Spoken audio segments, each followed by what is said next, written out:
Frank Johnson, and the members of the Pocket Philharmonic.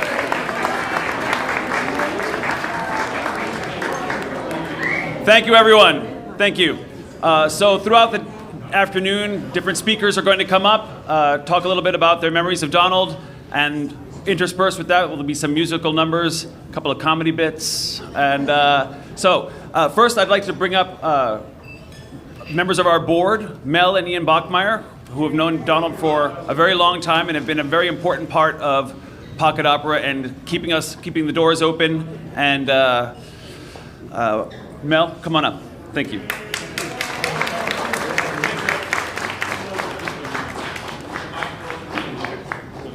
Mel, come on up. Oh, thank you. Great. Well, thank you, Nicholas. And I'd like to join you in welcoming everybody here today. It's wonderful to be with so many friends of Donald's that we've known for all the years. Louder. Louder? Yeah. Yell. Or how do I make it louder? Yeah, you just gotta speak louder. I have to speak louder. Yes. Oh, okay. Is that better? Okay. Well, I'm glad to be here today with so many friends of Donald's. It's wonderful to see everybody again.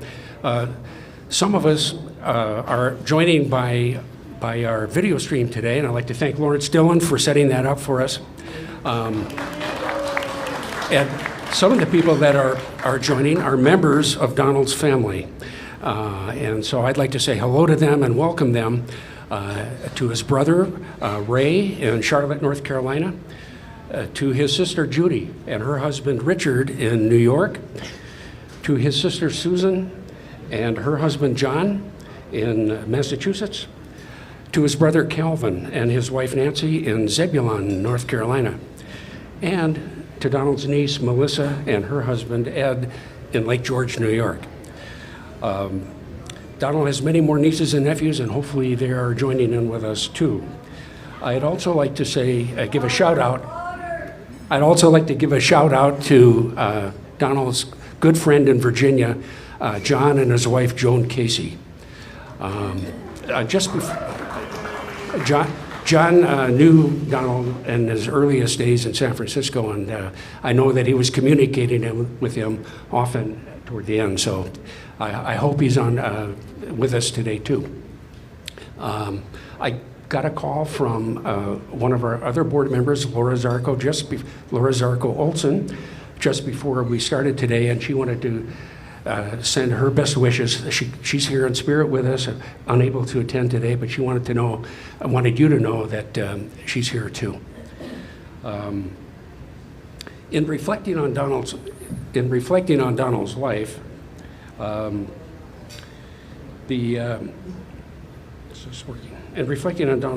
we stand in awe of all of his amazing talent and the incredible productivity he had.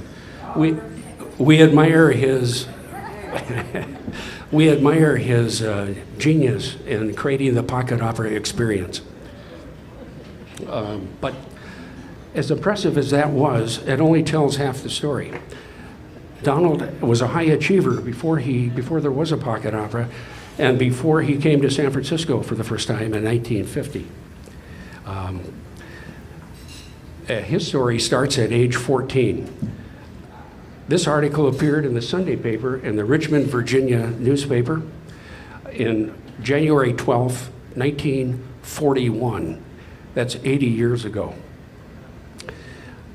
It begins, Richmond's 14-year-old pianist, Donald Pippin, may someday be an important figure in the world of music. This is not offered as a prophecy, but neither is it extravagant conjecture. Donald makes no claim to being a prodigy, but that has nothing to do with it. The musical public is convinced to the contrary.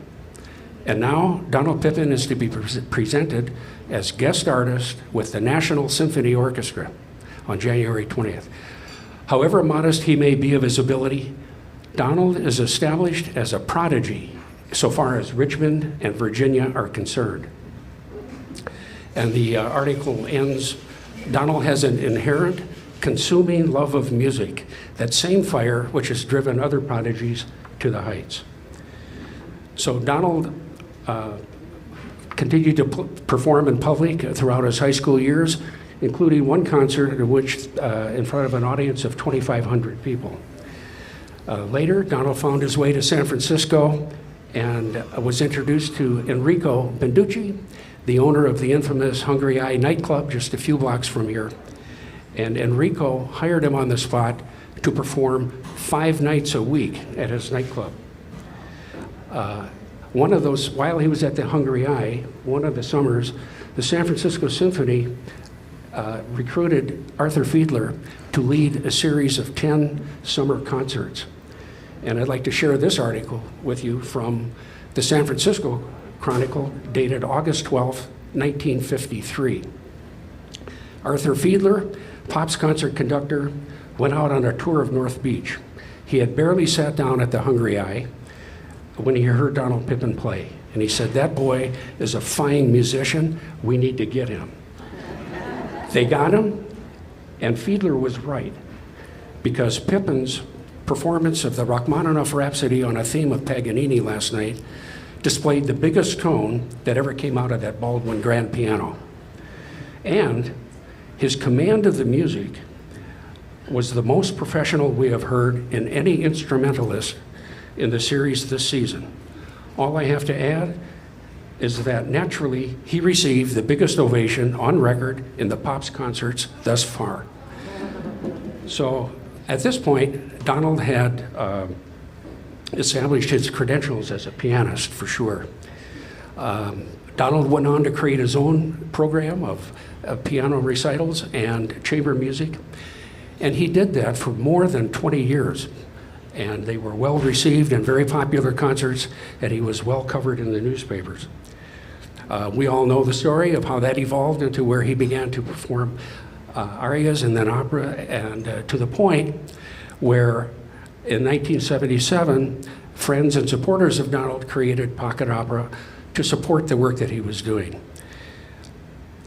For the next 44 years of his life, Donald led season after season of opera in English. It's an amazing accomplishment. Donald's efforts were recognized by the mayor's office, by the Board of Supervisors, by the University of California's Library Project on Notable Californians. He was awarded an honorary doctorate at Notre Dame de Namur University here in the Bay Area. And today his work, his narrations, his scores, his libretti are going to be archived at the Stanford University Music Library. In summary, Donald spent more than a decade as a piano soloist, more than 2 decades as a purveyor of chamber music, and more than 4 decades as an opera impresario. As 𝗵𝗂 𝗃𝗍𝗆 put it in his obituary for Donald, Donald's commitment to music was deep and lifelong, echoing what was written about Donald at age 14. So on his journey through life, Donald left large footprints in shoes that will be hard to fill. Thank you, and I think Ian would like to say a few words now too.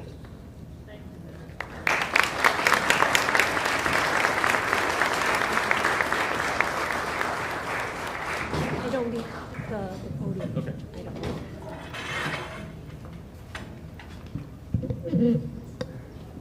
Nice and loud. Good afternoon, everyone.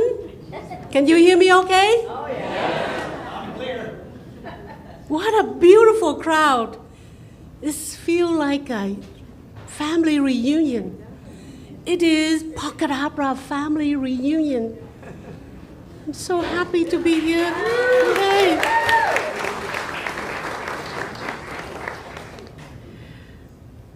Today we are gathering here to remember Donald, to celebrate his illustrious life and legacy, and to share our memories of him.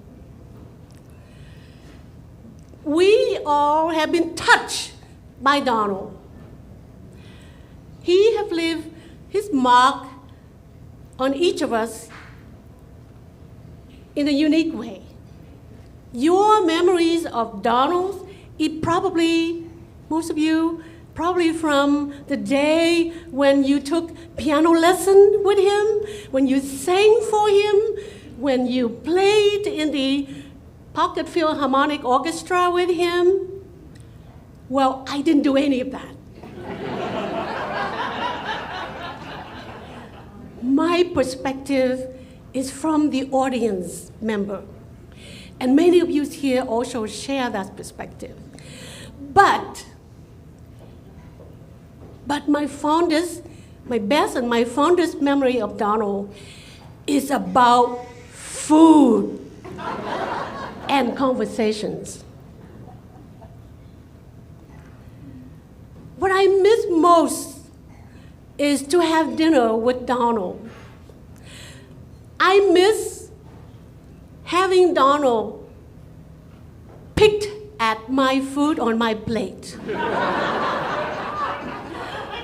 I miss having Donald eating half of my dessert every time.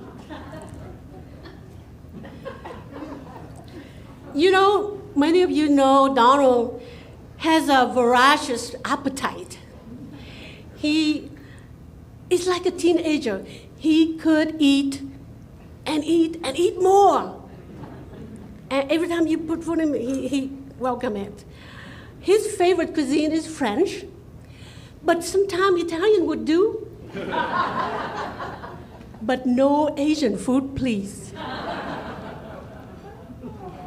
So over the years, after a show at the the Legions, Mel and I and two other friends would take Donald out to dinner to get him relaxed and unwind from hours of hard work on stage.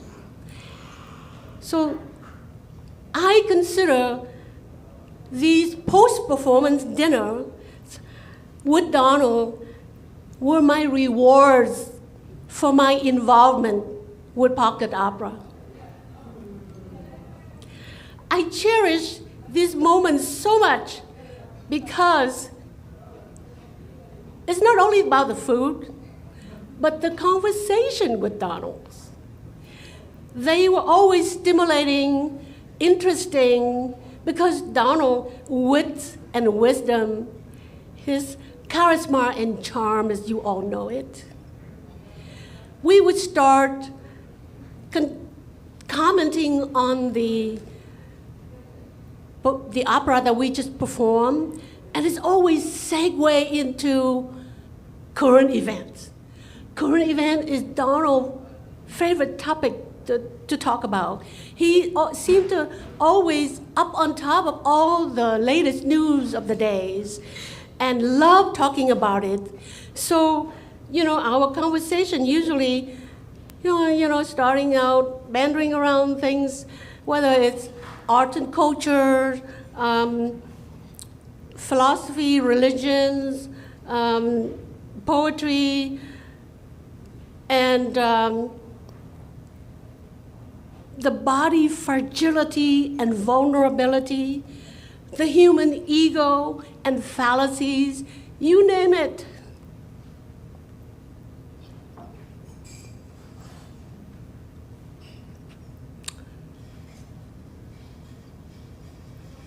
And after an evening like that, I would go home feeling full. Feel full of satisfaction, happiness, and gratitude. Life has not been the same without Donald.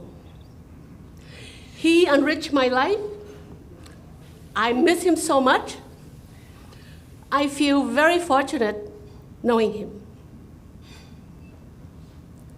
Now, we are lucky to gather here in person. There are other people wish to come here but cannot. And among those are two very dear friends of Donald, Jim and Marilyn Earhart. How many of you here know Jim and Marilyn? Yeah. They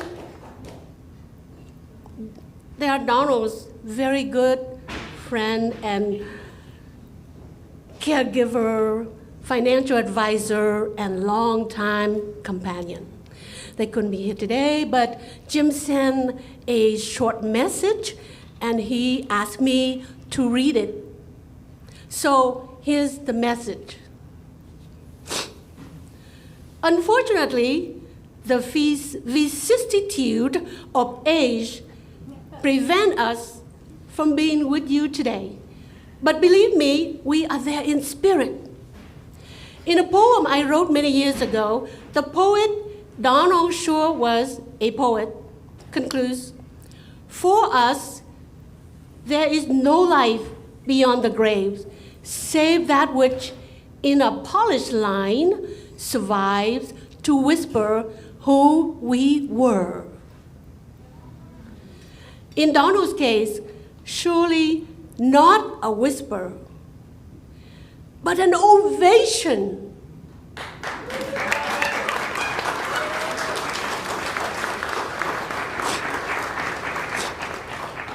For to give so much pleasure to so many people for so many years is a powerful and enduring legacy.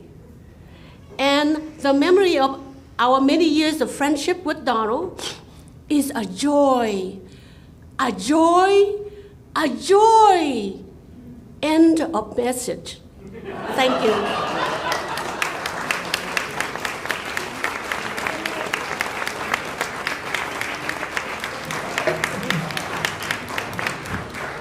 Thank you, Mel and Ian.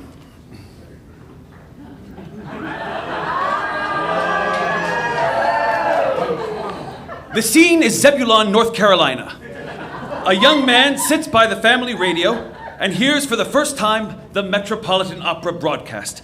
He is immediately swept away in the grandeur of the music as his brilliant mind fills in what the scene must look like, the spectacle, the glamour. Thus was created his love of opera and of a theater of the imagination. The young man asked his parents if he could learn the piano and, wouldn't you know it, it turns out he has a prodigious talent for it. At 14, he would create a sensation, appearing as a soloist with the National Symphony Orchestra in Richmond, prompting a writer for the Richmond Times-Dispatch to devote an entire Sunday column to the boy's stature as a prodigy and a coming genius. A genius indeed. Although we know him as an opera impresario, Donald's first and truest love was the piano. To celebrate that love, please help me welcome 13-year-old Pippin 𝗏𝗏𝗏. Pippin is a student of Matt Wang and started playing piano at the age of 4 years old and was a winner of the American Prodigy International Piano and Strings Competition. He performed at the prestigious Carnegie Hall, New York in June 2018, and we're delighted and very lucky to have him join us now playing Prelude and Fugue in C# minor. Bach.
Thank you, Pravin.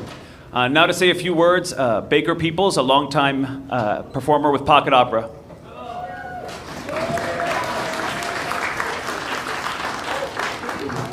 Good afternoon. I recognize a lot of faces, and unfortunately, I can't place names with all of those faces. And I'm probably not the only one in this crowd whom that's true, but it's great to see everybody here to celebrate the legacy of Donald Pippin. My first show with Donald was in 1979.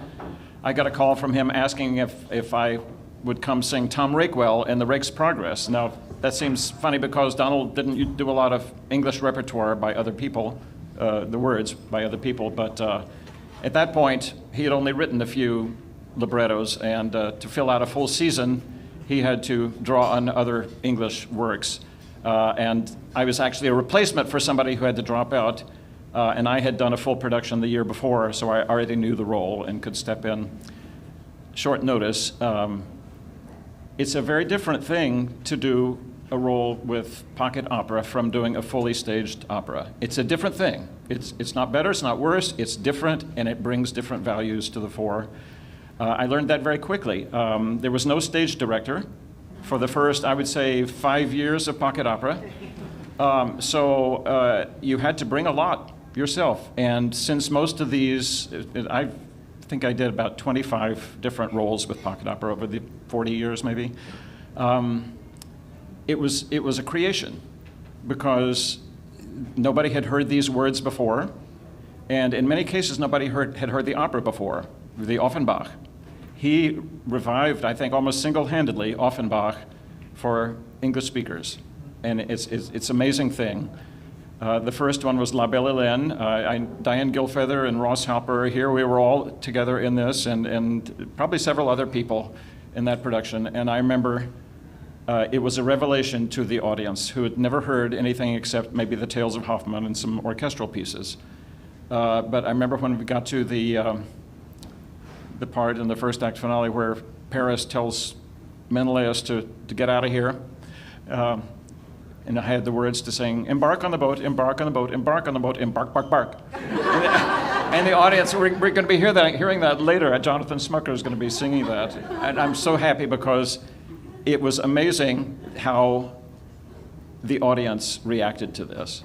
And this was totally unknown, how an Offenbach operetta would go over in the new, but I don't know how many of them. Somebody else probably has the number, but 13, only 13? Anyway, I mean, I think he improved on the originals. As much I know of the originals, there's a lot of repetitions in the original, and he would take verse 1, 2, 3 and write different words, and just one more delicious than the next. Anyway, it was just such a pleasure to be in on the creation of a lot of these works, and all of you who have been in the audience know how much his narrations set the scene perfectly, amusingly, and told you just what you needed in order to be salivating to hear it. We never heard that until opening night. So there was one place where Paris comes in the second act for a duet with Helen, and Donald says, and Paris arrives on the scene clad mainly in a gold earring. And I'm thinking, okay, I'll try to sing now. But you know, we didn't know. And another one, you know, pocket opera was an itinerant company performing in other people's spaces and often on other people's sets. We were at the Marines Memorial one time doing Martha, and there was some little piece on the set that if you opened it up, it was on a hinge, and opened it up, there was a tree. And so for the second act, Richmond Park, he says, a sylvan scene unfolds, and there was the park. You know, so I mean, he was thought on his feet, but before the performances, he was backstage going.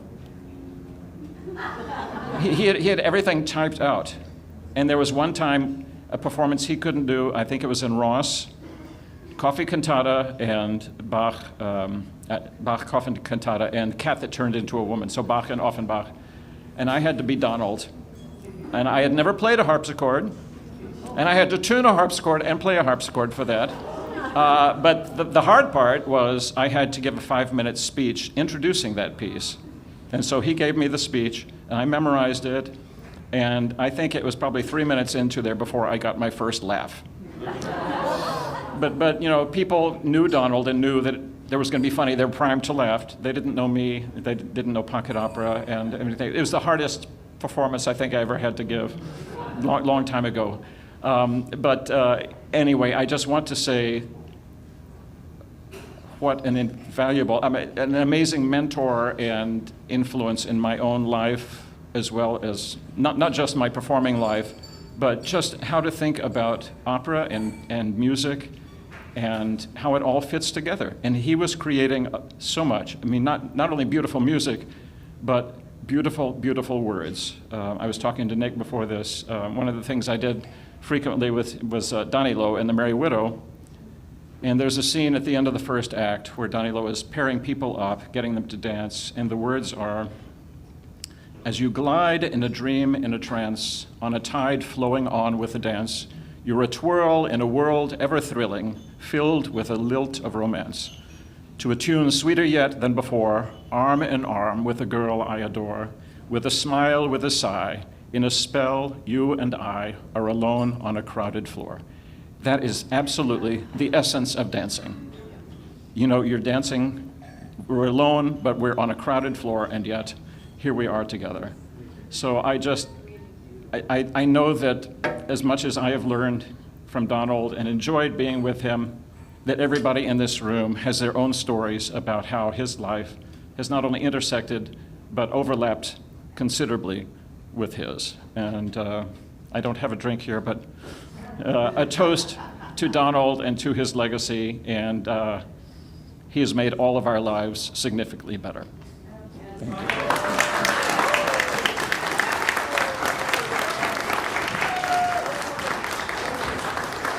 Thank you, Baker. So, what becomes of this young man? Where can he explore the world best? Where can he develop as an artist? Well, the towering steel and glass of New York City would call to him. This brilliant young pianist would become the rehearsal pianist for the world-famous ballet choreographer George Balanchine. Noteworthy ballets created during that period involved the music of modern composers such as Hindemith and Stravinsky, but one of Balanchine's most successful at the time was a new production of The Nutcracker, in which he himself played the mime role of 𝗓𝗄𝗎. To bring you just a taste of this wonderful experience, Pocket Opera has spared no expense and has engaged one of San Francisco's most renowned interpreters of ballet and the understudy to the cover to the standby for Makarova, Wayne Wong.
She told me she was classically trained, but I didn't ask in what. Alas, the relationship with Balanchine's studio would be all too short-lived, as the great choreographer would often tell Donald that his playing was too fast or too slow. At one point in his career, Donald was told, "Don't play it any faster than that, or any slower either," which Donald graciously took to mean that he got the tempo just right. Well, adventure would call to Donald once again as he hitchhiked his way across the country and found himself in the exciting world of San Francisco in the 1950s. He would become the pianist at the Hungry Eye in Opus 1 and began a chamber music concert series in a charming little restaurant called the Old Spaghetti Factory, where you now sit and stand. As years passed, Donald became a vital part of the musical landscape of the Bay Area. To add variety to his musical offerings, he decided to try his hand at presenting a little opera, but he preferred to have the piece performed in English. Finding no satisfactory English translations available, he tried his hand at translating Mozart's one-act opera, Bastien and Bastienne, and thus a new career began, one that would touch the lives of everyone in this room. Here to sing the Lovers' Quarrel duet from Bastien and Bastienne, please welcome 𝗚cieះ𝗹𝗆 and Jonathan Smucker.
Cannot stay, nor can I bear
And now to say a few words, our orchestra contractor, Diana Dorman, long a part of the pocket opera family.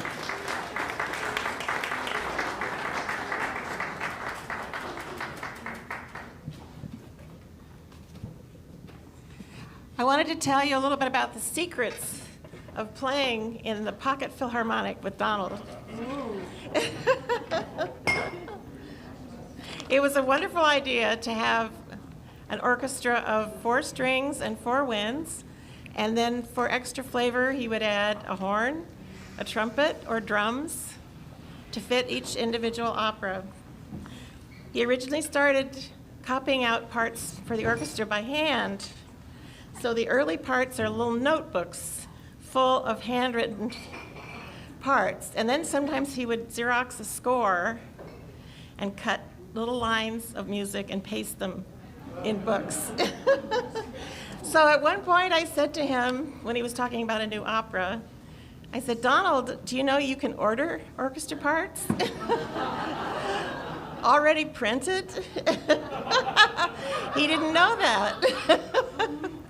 So that's what we did from then on. And then he would, of course, reduce a full-size orchestra into this instrumentation. So he would write, sometimes I'd be playing second oboe parts, sometimes the oboe would be playing a second clarinet part. And it was, he would write little teeny tiny notes in the printed part, so you would be following the arrows. Then one of my favorite things is that the orchestra was part of the beginning of the show. There would be nothing on stage. We would come out, strings from one side, winds from the other with Donald, and take our bow. And then he would start his description and introduction to the opera, which set the mood, whether it was a comedy or a drama, for the orchestra, for the actors, and for the audience. I thought that was just a wonderful way to start the show. How did we manage to stay together without a conductor? Well, the orchestra was arranged so that the strings could see his hands in the front row. The winds in the second row would adjust themselves so they could get a cue from his head or a twitch or from one of the musicians in the front row. But playing opera as chamber music was such a thrill. To play with the other musicians, listen to what they had, learn their part, how it fit with yours, and also to play with the singers. It was really a wonderful experience. And I'm so glad that I've been with this company for such a long time. And I think I've played something like 70 operas with Pocket. So I was very grateful, and I miss Donald. Thank you.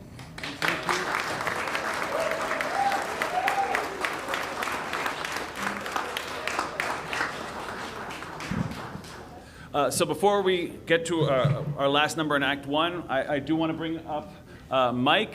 Are you around? Mike, I warned you this would be your time. Mike Sarimi? Ah, there we go. So Mike has made all this possible here at American Bites. I just want to...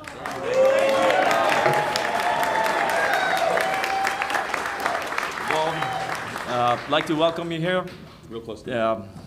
We are truly honored to be a small part of this amazing company. Hope you enjoyed the food, and thank you so much. So stay right there. So, as a thank you for helping us do all this, because they really took everything, we brought these, which are pictures from the original Old Spaghetti Factory, to hang here back at the return to the Old Spaghetti Factory, and a copy of the plaque that was dedicated on this space by the mayor to say, here's where it all began at the Old Spaghetti Factory Pocket Opera. So these are our gifts.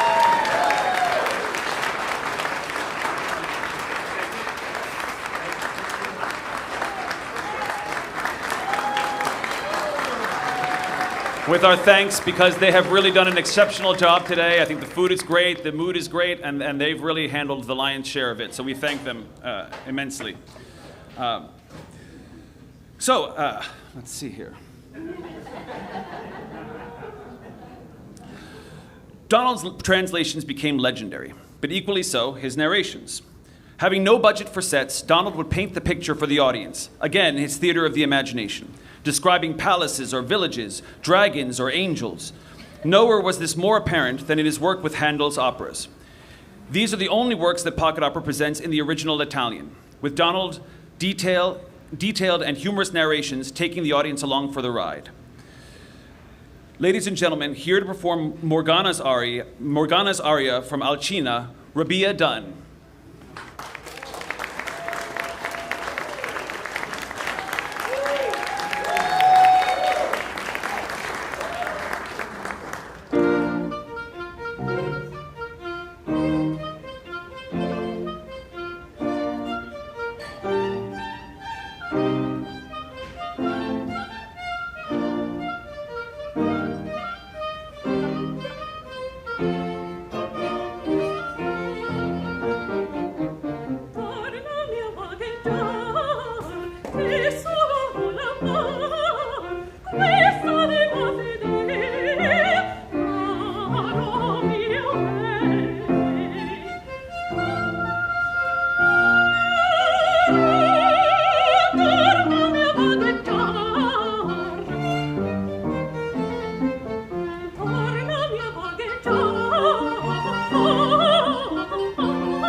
We're going to take about a 15-minute break, grab another drink, grab another plate of food, and we'll be back for Act 2. Thank you so much.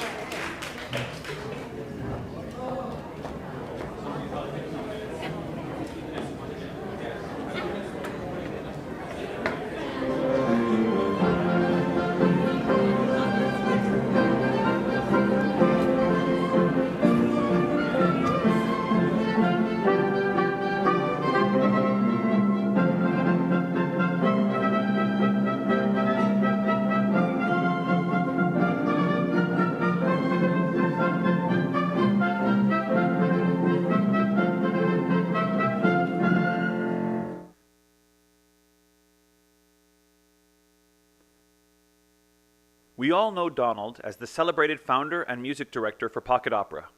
But Donald's career as an accomplished pianist began at a very young age. We are all fortunate that, in his youth, an anonymous donor paid for his lessons and set him on his path. As a young man, he would play piano for ballet rehearsals in the studio of the eminent choreographer 𝗏𝗏. But his restless heart took him across country to San Francisco, often hitchhiking his way on his journey. Donald would find a home as the pianist at the old spaghetti factory in San Francisco's North Beach. He would eventually launch a concert series there, featuring either a singer or another instrumentalist. These concerts were wildly popular and made his name known throughout the Bay Area. But Donald's life would change when he decided to try his hand at translating opera into English, with his first being the Mozart one-act, Bastien and Bastienne. From that moment on, he would translate 90 operas, and would eventually create what we now know as our beloved pocket opera. Donald's attention to detail has always been exacting, and he always knew how to get the very best out of his singers. Everybody, let's review the dynamics, because I really didn't hear much. The first time, remember this, loud. Then the second time, soft, but with crescendo. And then, of course, that. So anyway, just make these concepts very clear and make more of them. Donald was equally devoted to making his chamber orchestra, the Pocket Philharmonic, shine as they redefined how opera could be presented. An intimate ensemble of usually 4 strings and 4 winds, led by Donald from the piano, these musicians became deeply connected as they played, watching Donald's hands and listening to his intake of breath signaling a downbeat. Donald would become known as something of an impresario and a classic San Francisco staple. He and pocket opera were frequently featured in the Chronicle. His translations would be rented by opera companies around the world. Donald's signature beret was always on display, especially as he delivered riveting, often hilarious narrations to his audience, guiding them through the often convoluted plots of the operas. When Orpheus makes his way to hell in Orpheus in the Underworld, the audience was delighted to see Donald don a sparkling red sequin beret. We are in the underworld, which Eurydice is finding to be, like so many highly publicized places, vastly overrated. She has defined diversion from an unexpected source and in a most unexpected form. Donald's appearances on stage weren't limited to his narrations. He took a lead role in his extraordinary presentation of Stravinsky's The Soldier's Tale, still one of his favorite works. Says, howdy friend. You don't know me, but here's a clue. I was a soldier same as you. I see you sitting there looking grim. I say to myself, better talk to him. Strictly for his own benefit, he could use some cheering up a bit. My soldier friend, for you I see a golden opportunity, a one and only chance. Oh yes, the daughter of the king no less. To cure a lady sick and dying, what's to lose? No harm in trying. Faith is what it's all about. Oh, not me, I'm married. Count me out. But you are young and single, free to win and wed her majesty. Sure, you can do it. I insist. You go there, say I'm a spectralist. But it was Donald's relationship with Offenbach that would mark his signature style. Donald's bubbly, sparkling translations of the French composer's operettas would become pocket opera's most popular shows. His clever words were an ideal match for the composer's heartfelt romantic moods and his quick-witted storytelling.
And so we offer this 𝗏𝗏 to our dear Donald.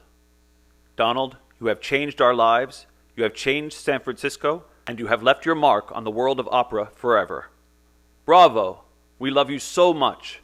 Happy birthday. Take a bow.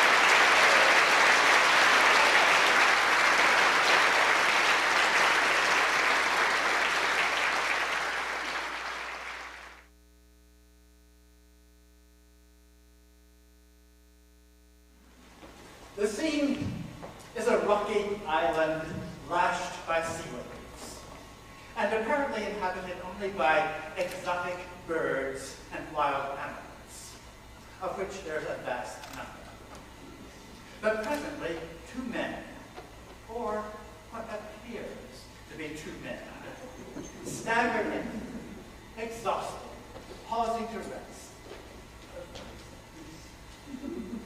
But on closer observation, one notices that one of them has an exceptionally smooth complexion and delicate features.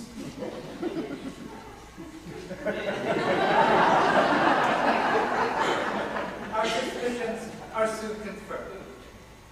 It is in fact a young lady named 𝗏𝗏 dressed as a man, accompanied by her aged guardian, Melissa. They've been shipwrecked off the island while searching for 𝗏𝗏's fiancé, who is mysteriously disappeared. A third person, this one unequivocally human, comes to greet them. After introducing herself as 𝗏𝗏, sister of 𝗏𝗏, the famed sorceress who rules the island, she invites them to the palace and offers to escort them. The sweet caress of her invitation leaves little room for doubt. Impressionable 𝗏𝗏 has fallen in love with the younger of the two men.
awesome clap of thunder transforms the rock-strewn shore into the sumptuous palace of 𝗚cie, where in the presence of a glittering court, the sorceress is in the process of adorning herself.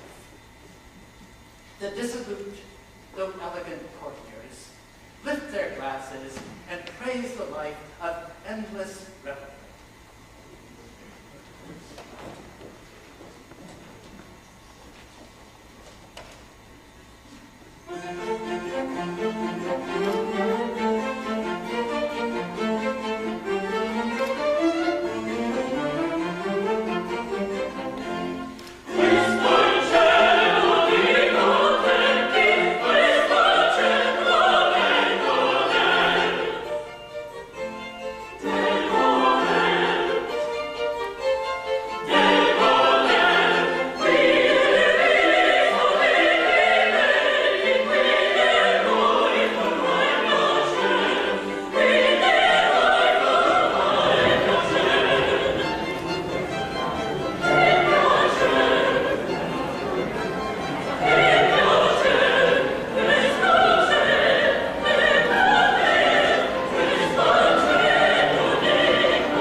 Conspicuous among the dissolute revelers, 𝗚cie his𝗹𝗹𝗆 is none other than Ruggiero, the lost 𝗚cie.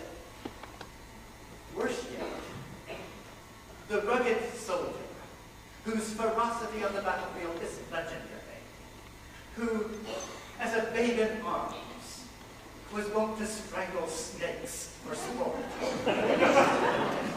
whose pleasure as a growing lad was to tear the claw from the living tiger. The hero of 100 battles has grown soft. Instead of a lion skin tossed over his shoulder, he is now clad in silk. The once invincible arm that wielded the spear is now weighted down in bracelets.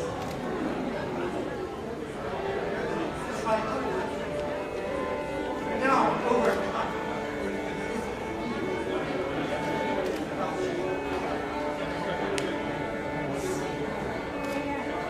𝗚cie welcomed with a warm smile and invites Ruggiero.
Frank Johnson and the Pocket Philharmonic.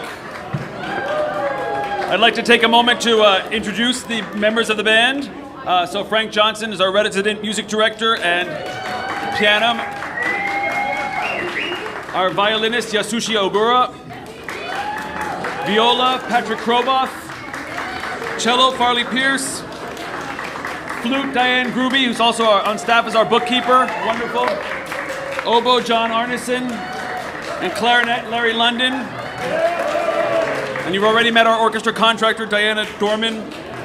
So, they've been doing a terrific job. We want to thank them again for their time here. So, our next speaker is a longtime friend of Donald and a singer for pocket opera, and certainly later in Donald's life also was a big part of taking care of him and helping him out a lot. And so I owe a lot to Larry Venza. So please welcome him. Well, it's just great to see all of you here to celebrate the life and times of Donald Pippin. He'd be thrilled to see such a crowd, for, you know, he was a man who loved his audience. As a performer, his timing and delivery were as perfect as they were unique. From his early days of concertizing in the Bohemian North Beach clubs for a cut of the door, to playing practically every theater in San Francisco, his audiences loved him. He came to life on stage at the piano or standing in the footlights, delivering one of his amazing opening monologues. Donald Pippin was a musician, a poet, a storyteller, a stand-up comedian, performer, a linguist. Where do you stop? He touched us all with his wit and insight, his genius for retelling complex stories using his own palette of colors while remaining true to dramatic intentions was a divine gift.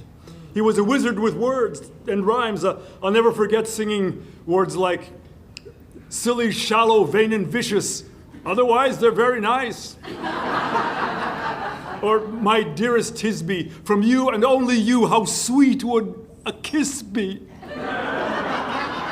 I asked him one time what he said or did when he came up with one of his more brilliant lines, and he told me he simply said, "Thank you."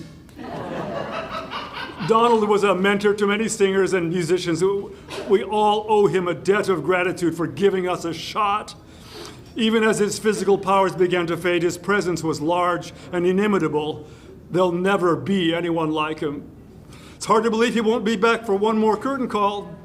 I know there are lots of you who want to say a few things, so I'll just leave you with one of his lines from Don Pasquale when he sang the role of the notary from the piano. He introduced himself saying, "Hoping for a bigger part next season."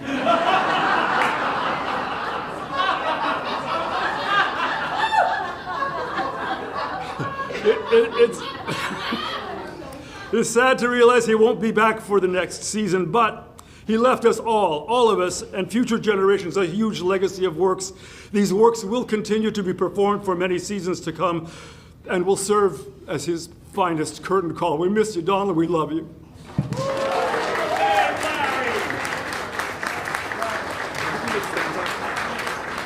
So I hope everyone has their glass of champagne, sparkling Prosecco, because now it's going to be the official toast to Donald. So to lead us in the toast, in the quartet from La Rondine, Joe Myers, Krista Weigel, Michael Mendelson, and Liesl McFerrin. I'm singing this? That's you.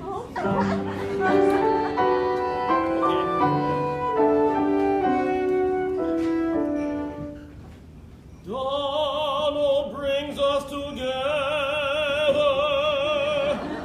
Raise a glass to our friend. Celebrate for his life was meaningful to the end. Clink away, everybody. Donald. He's noodling while you're clinking. Here's to a life made of music. Here's to a song so inspired, and to his wind that stays with us forever. In his works there was music.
Oh, this is, here we go.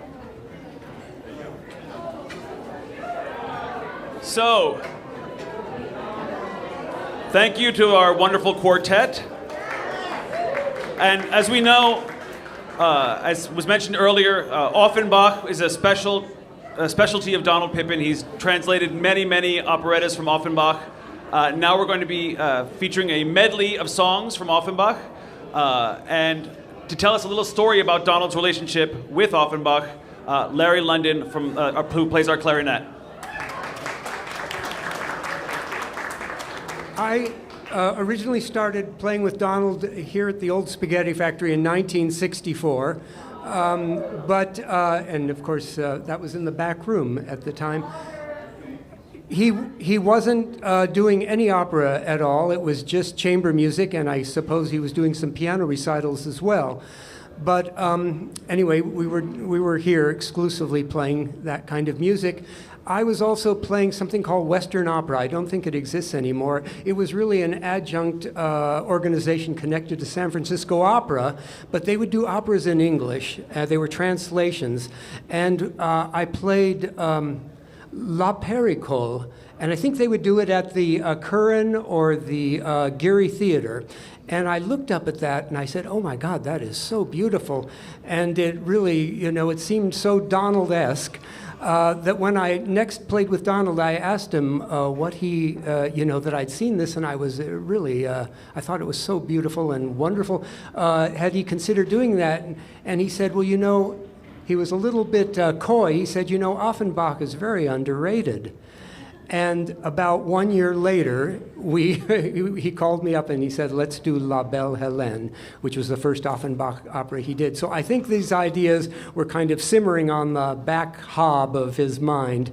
And then the year later, I believe we did La Vie Parisienne.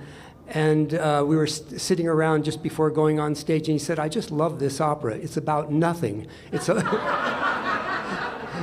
And I thought that was wonderful because Donald felt that if you can entertain an audience of music lovers and you know, people that like theater for 2 hours on nothing, that must be great art.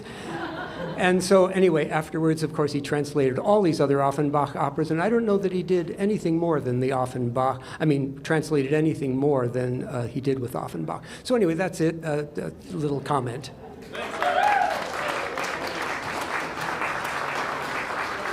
So now the entire company will be performing selections from Offenbach.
I come with gold. By ship I left Rio de Janeiro and shot for Paris like an arrow, far richer than in days of old. For I came before in seasons past with stacks of gold in my valise, 2 hidden diamonds, if you please. How long did all that money last? I added up my dividends, 200 friends and 5 affairs, 6 months of madness free from care. No more gold and no more friends, 6 months and you and bled me dry. So home again in melancholy, I dreamed of days of fun and folly. Alas, Connie, a sad goodbye.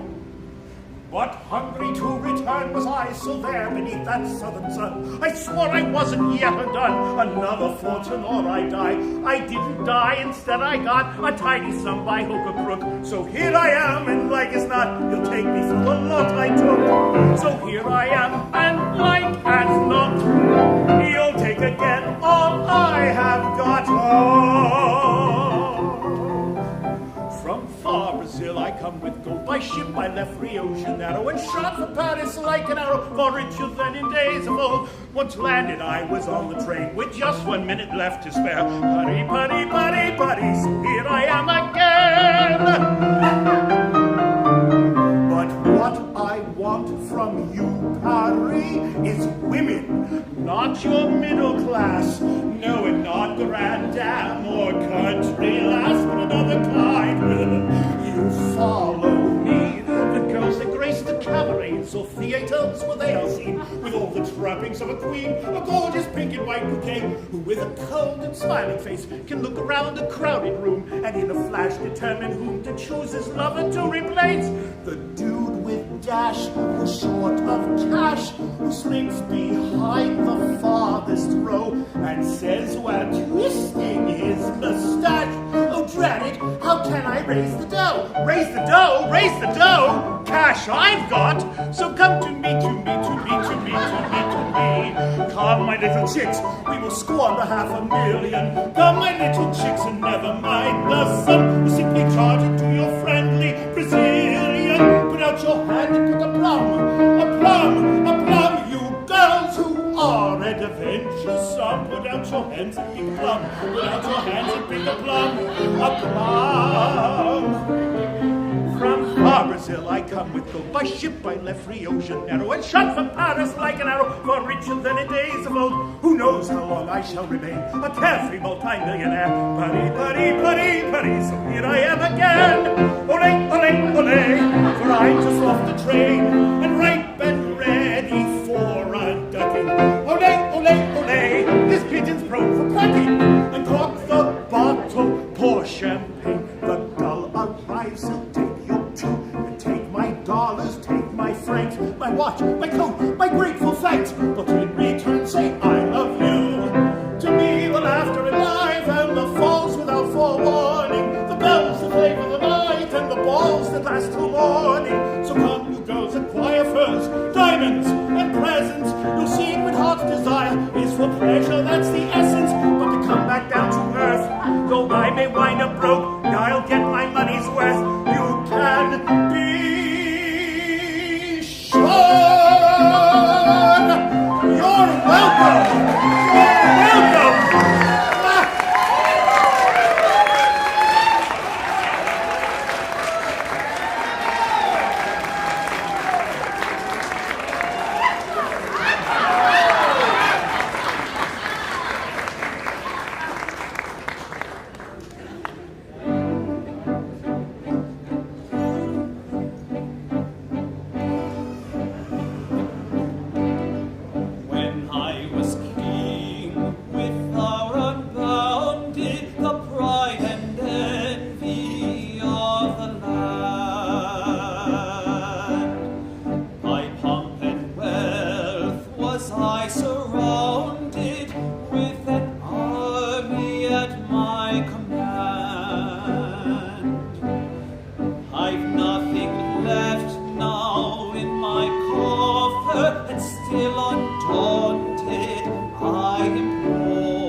So that was our trip through the world of Offenbach that Donald brought to so many of us. So we just have one more set of speakers and another song, and then we'll say our goodbyes. So now, Wayne and Joe, two of the most ridiculous human beings I know, are going to come say a few words. Right here at the microphone. Use the mic. So, he said we're speakers, and I guess I'm a tweeter if he's a woofer. But that's a whole other joke. I got 1 million of them, serious. I actually have 1 million. Come over here. What? Can you hear me? Yeah, just speak directly. If you were in show business, you would know this, but let's put it right here. Yeah. That hurts. Hi, I'm Joe, and Donald took pity on me about 30 years ago and put me in My Fair Galatea with Michael Mendelsohn right there. You've noticed him a few times. And we were freshmen together. Yes, we were freshmen. He got fresh with me many times. But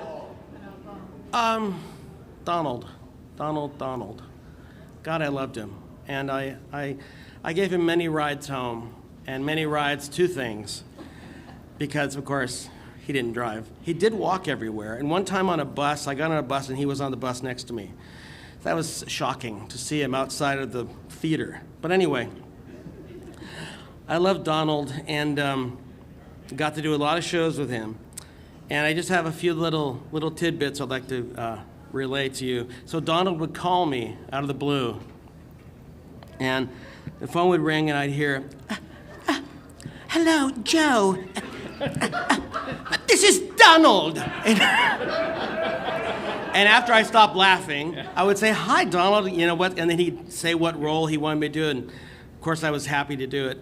And let's see, here's another little bit. So I did 𝗏𝗏𝗏 like Baker did and Jonathan did. This is way back in the time, way back when I was a young man. And there's a part where the old man comes out and I don't know, I can't remember why, he disguised as an old man or something, and I didn't know what to do with it. And people had told me, oh, you know, do your Donald Pippin impersonation to Donald. And I was like, I don't want to do that. I feel weird doing that. You know, I don't want him to hate me or whatever. And so I said, Donald, how do I do this part? What should I think of? And he goes, yeah. Just act like me. And little did he know I was already acting like him for years. But it was all an homage because we loved the man, and he was so charismatic, obviously, right? So one more little thing. So, like I said, we did a lot of shows, and we did a lot of concerts. Like we'd go up to Napa, and I'd give him a ride up to Napa and with Rod Gomez, and we'd do all these different gigs at different wineries and different things, golf things. And one time we were riding back on the Golden Gate Bridge, and I'm in the car driving. Donald's sitting next to me, and Rod Gomez, if you remember him, he was in the back seat. He was a goof himself, you know, he'd love to laugh. Anyway, so whenever we'd go on these trips, and I was with Donald alone or with somebody like that, I'd say, you know, I try to get stories out of him from his life, you know, and from Zebulon, and just like, wow, and his cousin had polio, and they used to take her to the lake on a stretcher, and you're just like, okay, this guy's lived a long life. So anyway, I said, we were talking about Europe somehow, and I said, Donald, have you ever been to Europe? Because I really didn't know where he'd been. And he said, well, yes. And I said, what? Sorry. That's the official peanut gallery back there. Anyway, I said, had you ever been to Europe? And he looks straight face. He says, I was in Vienna in 1973 for a hot pants festival. And just the images started to, you know, and Rod just was like I'm like driving on the bridge like this. I couldn't take it. Anyway, we love Donald, and we're very sorry he's gone. So, thanks, Joe. Yeah, thank you.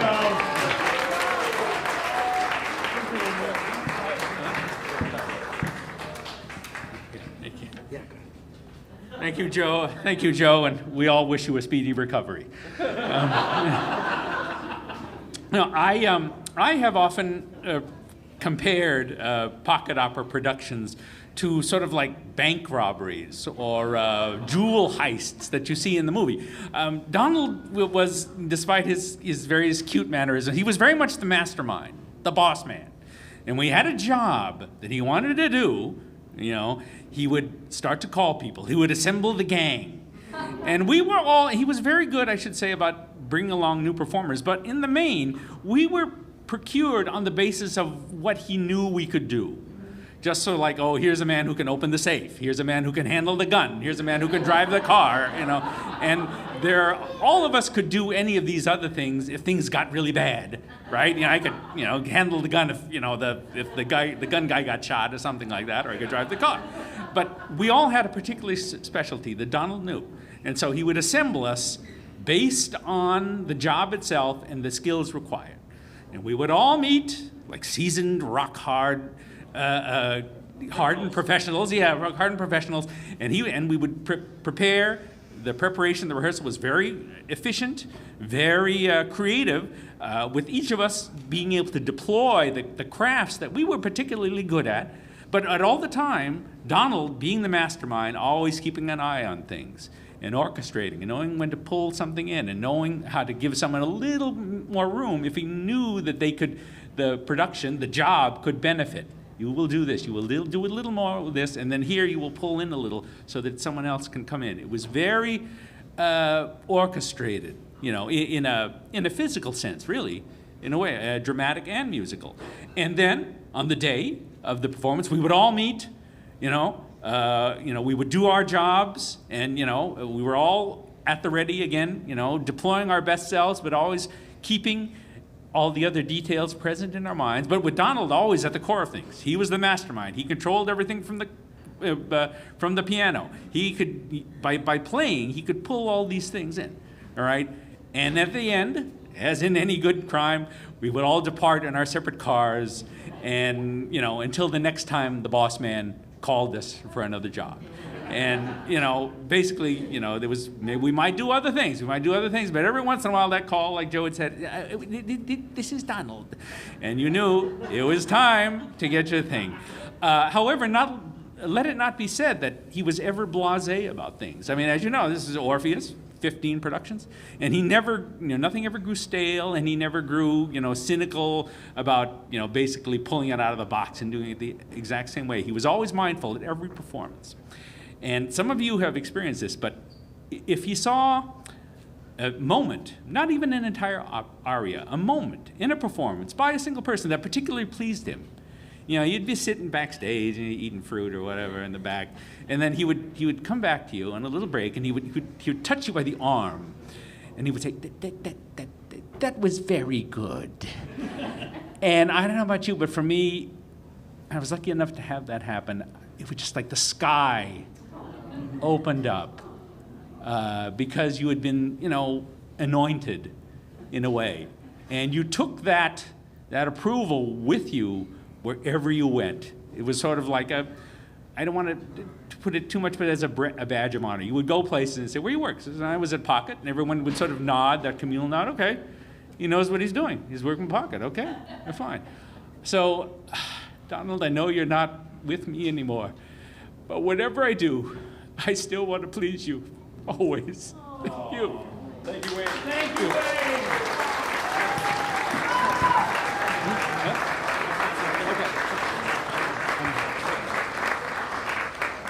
This is impromptu, but I had a memory of being backstage, and it just showed. It was one line he said. We were sitting just before the show, and you could hear the audience, the sound of the audience before it. And he just said, that is the most beautiful sound in the world. And it just showed to me how much he loved entertaining. He did. Thank you, Farley.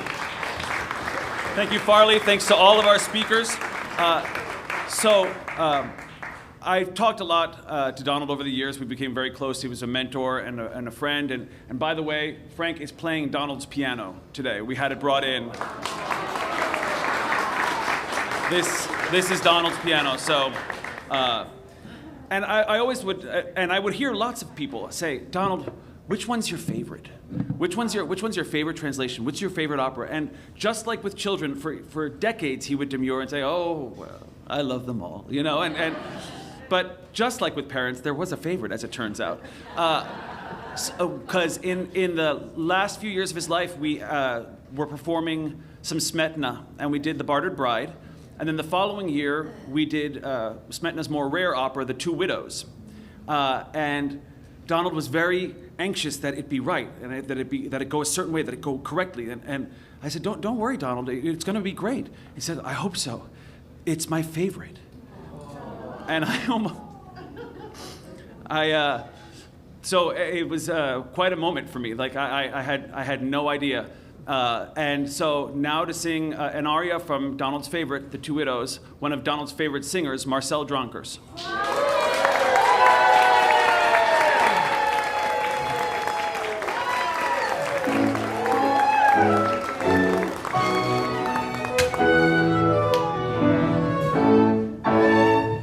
Lady of the land, I reign over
Thank you, Marcel.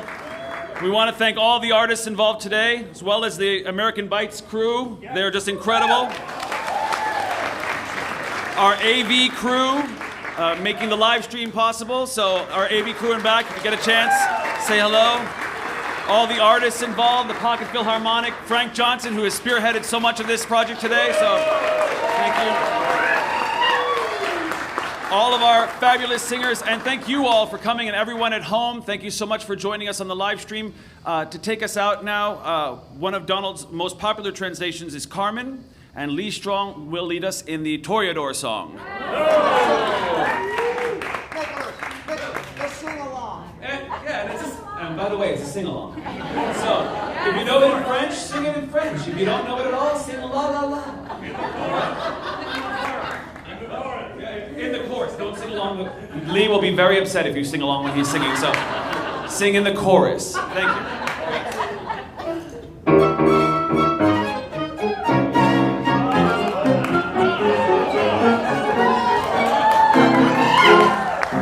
Fighters all, I proudly call my brothers to war and sport. Come lift a glass high. One like the other, by blood related. On the field or in the ring, it's life on the line. Holiday inside the great arena, the place is filled of crowds pouring in. Roughshod and bounty, eager and ready, for the unexpected, for the glory, waiting to start. People stamping and others storming, as if to tear the place apart. All gathered for the game of courage and display of my noble art. Go on, be ready, give all you've got.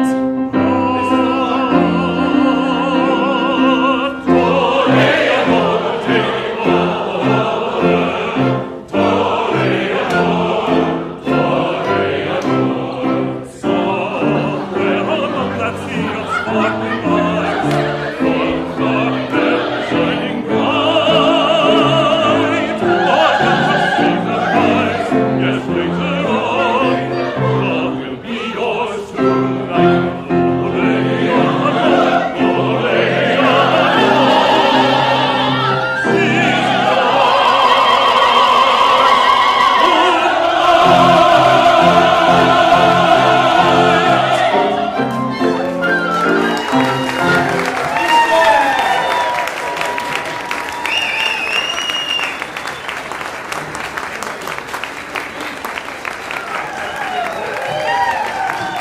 Give a round of applause to all our wonderful artists today, orchestra as well.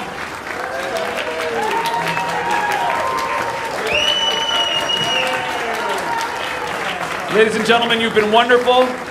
Thank you so much for joining us and celebrating Donald Pippin. He's been a huge part of my life, and I know it was yours as well. We all go out into the world with a little bit of him in our hearts. Anytime you turn a clever rhyme, maybe it's him helping you out. Thank you to everyone. Thank you to all of you. Thanks again to the restaurant American Bites. It's terrific. Come back, eat here, and thank you all. See you.